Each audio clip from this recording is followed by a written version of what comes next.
Patiess stāsts, kas vēl nav izstāstīts filmā. Ar tēti šķīrāmies bez asarām. Viņa rokas bija augstas, viss siltums sakāps acīs. Es teicu uz redzēšanos. Tētis neteica nekā. Galā būsiet atkal kopā, teica Milicis. Tie bija necilvēcīgi meli, bet toreiz vieglāk bija kaut drusku tiem ticēt. 1941. gada nakts uz 14. jūniju. Padomju Savienības okupētā Latvija. Mūža izsūtījumā uz Sibīriju tiek deportēti gandrīz 15,000 visu vecumu iedzīvotāju.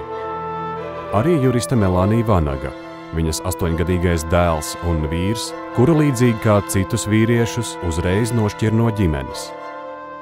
Daudzie gadi izsūtījumā nozīmē nebeidzamu cīņu par izdzīvošanu. Melānija katru sestdienu vīram raksta vēstules, kaut nezina, kurp tās sūtīt.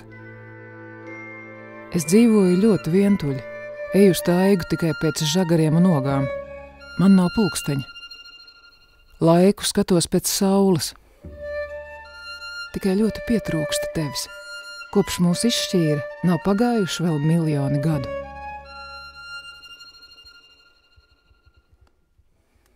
Pārciestās šausmas dod Melānijai neparastu spēku, kas glāb ne tikai viņu pašu, bet arī līdzcilvēkus. Dod spēku izaudzināt dēlu un atgriezties dzimtenē.